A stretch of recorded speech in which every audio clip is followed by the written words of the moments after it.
Hello nerds, today we are looking at Kaiju No. 8, an anime series released in 2024.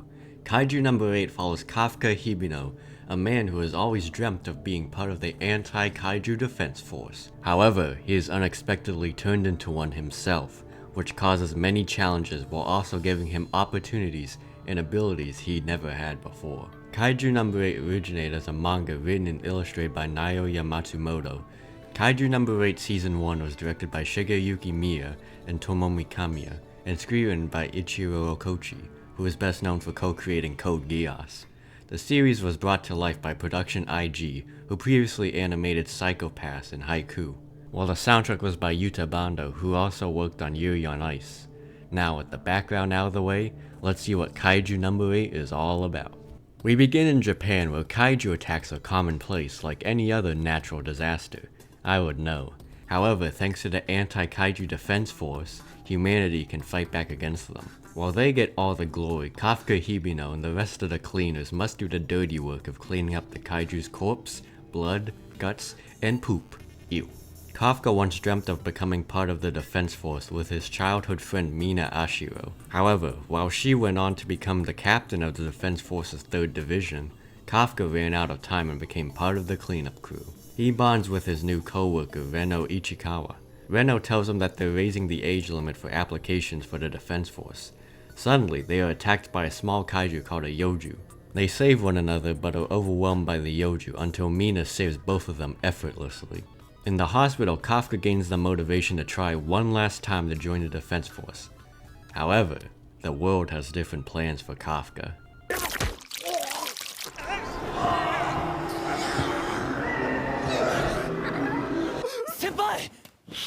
As he becomes a humanoid kaiju. A neat pilot episode that has quite a few parallels with Attack on Titan. Child protagonist promises to wipe out all the giant monsters with their childhood friend, only to become one themselves later. We are introduced to the intro, a bold move for it to be CGI with a Western artist in Youngblood. I believe it's very cool and definitely stands out among other anime intros. Mina and the Defense Force hear a report of a small kaiju in a hospital as Kafka and Reno flee the hospital, and Kafka discovers how freaky his kaiju body is. Suddenly, another kaiju attacks, trapping a mother and preparing to kill her daughter, but luckily Kafka punches it into oblivion with epic music, while Reno saves the family. The Defense Force arrives to find the kaiju destroyed with rumors of the good kaiju from the little girl. Kafka, codenamed Kaiju No. 8, is the first kaiju to escape the Defense Force. Kafka and Reno pass the first stage of the exam and head to the second stage, where they meet the young egotistical girl, Kiko Shinomiya. Kafka tries his hardest at the fitness test, but his decrepit 30-year-old body can't keep up with the younger, more athletic and trained contestants, the most formidable being Kiko. Kafka barely passes and they move on to the aptitude test, where they will actually go into combat against kaijus. The contestants put on kaiju power suits made from kaiju muscles in order to gain a percentage of the kaiju's power. That percentage of combat power varies from person to person. Kiko unleashes a record-breaking 46%, while the majority are in the teens or lower. Kafka also unleashes a record-breaking 0%. During the test, Kiko makes easy work of the kaiju, while Kafka and Reno realize that they can't compete with the high-powered offenses, so they decide to support with their kaiju knowledge. Smart. Kafka gets severely injured by a kaiju and is saved by Kiko. Despite being beaten down, Kafka refuses to give up his dream of being by Mina's side in the Defense Force. Doing so, he gains a resounding 0.01% of combat power. Kafka, with the help of Reno, attempt to support Kiko, but she is too fast for them as she defeats the larger kaiju called a Honshu. However, she is confronted by a humanoid kaiju that immediately threatens her life. The other kaijus that were once dead are revived and regenerate their bodies, causing an evacuation. We learn that Kiko has achieved such a high level thanks to the pressure put on her by her father to be perfect in order to protect Japan. However, when faced against the revived Honshu, she is no match. But you know who is? Kaiju No. 8. He is detected and shown to be a Fortitude 9.8 kaiju, making him the strongest kaiju ever recorded. And he shows his strength by giving the Honshu the Saitama treatment. Of course, by saving Kikuru like this, Kafka has revealed his identity to her.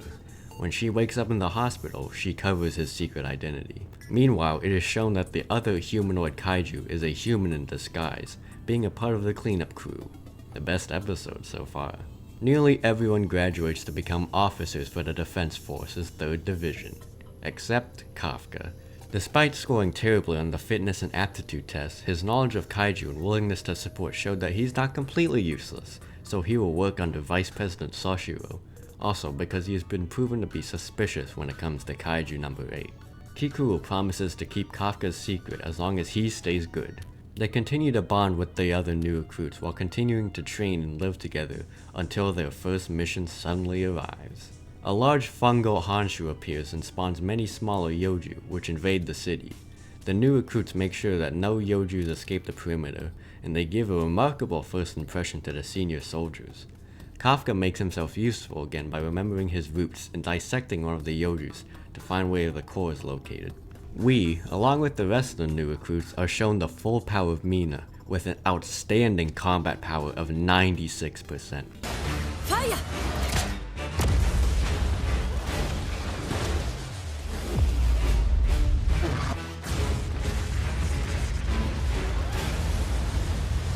That is what Kafka is aiming for. Meanwhile, Soshiro shows his incredible skills in taking down smaller kaiju with his katanas.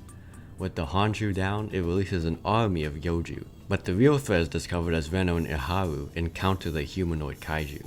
Both Reno and Iharu give the humanoid everything they got while attempting to save each other, but nothing works. They are no match for the humanoid as they get their bodies blasted with large bullet-like projectiles from the kaiju.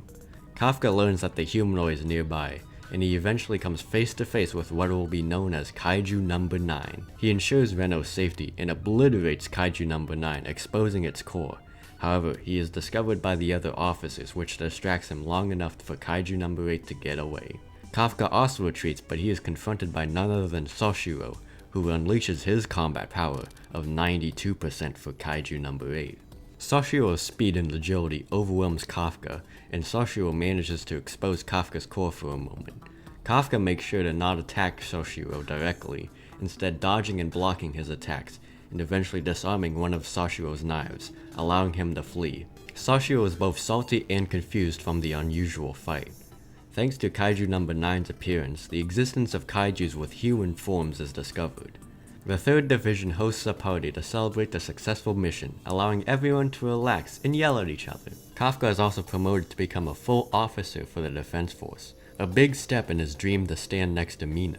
He was recommended by Soshiro, who relentlessly trains to ensure Kaiju No. 8 doesn't escape again. Meanwhile, a group of flying kaiju led by another humanoid descends on the city below. They come down like meteors, all crashing into Tachikawa base. Each of them is a wyvern-like Hanju with a fortitude of over 6. The 3rd Division springs into action, and Kafka makes note that wyvern-like kaiju usually attack alone, which means something is coordinating them, and that something is another humanoid kaiju who challenges Soshiro. The Hanju prove to be quite hard to take down for most officers. Kikuru, with her new specially made giant axe, can chop them up with relative ease. Soshiro duels with the humanoid, which gives Jinru vs. Ant King vibes, as he is able to slice the humanoid into pieces. Except, it transforms, growing in size and strength, living up to the word kaiju, as it transforms into the Fortitude 9.0 Dai Kaiju, Kaiju No. 10. Soshiro is overwhelmed by Kaiju No. 10, as his specialty is small to medium-sized kaijus. He remembers his past, how everyone told him to give up since his power didn't translate into guns, but rather melee weapons, something that is becoming more obsolete as kaiju get bigger. Despite that, he got hired by Mina due to that specialty.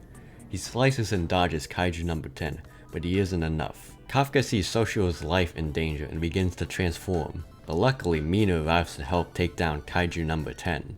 She, along with Soshiro, Kikuru, and the rest of the 3rd Division, work together, and all of their firepower combined is able to take down Kaiju No. 10. They rejoice at their victory, but something looms above. The remaining Yojus combine together into a giant kaiju bomb, which threatens to destroy the entire city. There is nothing the 3rd Division can do but wait for their impending doom. If it weren't for Kafka Hibino, who decides that his secret and his life are not worth the lives of everyone else around him. He transforms into Kaiju No. 8 in front of the 3rd Division while apologizing to everyone and punching the kaiju bomb high enough in the air to minimize damage while shielding his friends.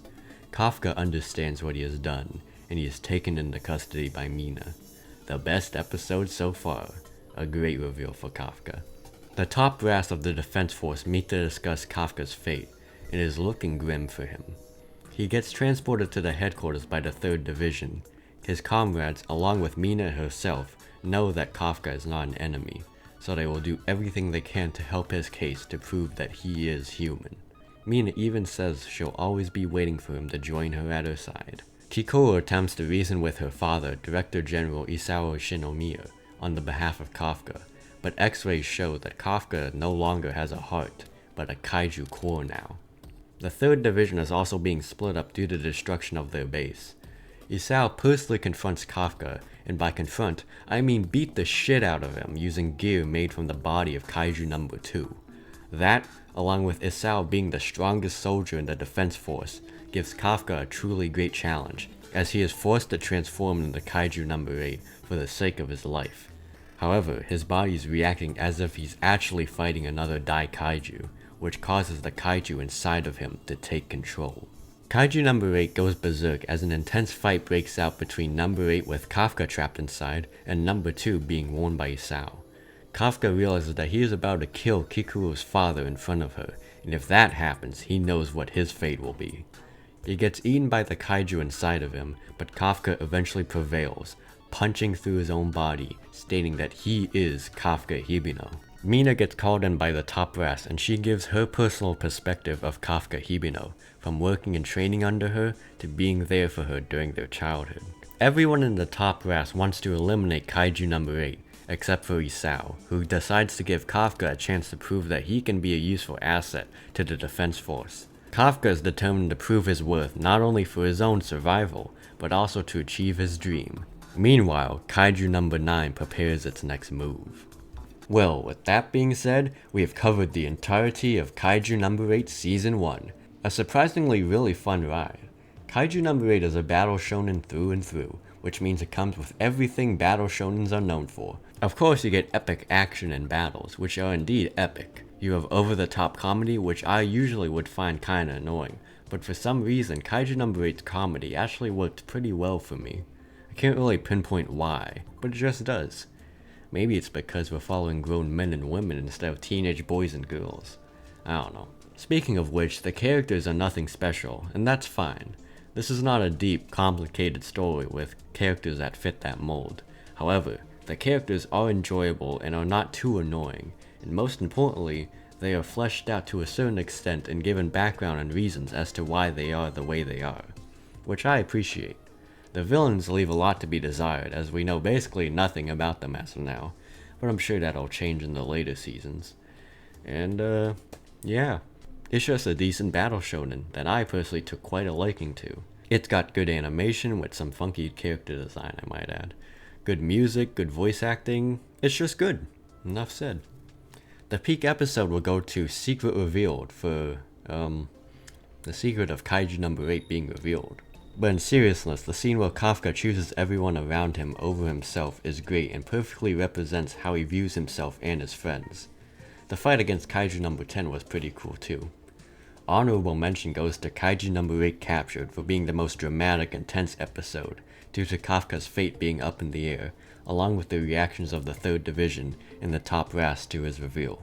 The week episode will go to the Kaiju Who Defeats Kaijus for being the least eventful episode. And there you go, Kaiju No. 8 Season 1 was released in 2024 and became quite a success. With Season 2 still airing, can it continue to grow into an even better battle shonen? We'll have to find out. And as always, thanks for watching.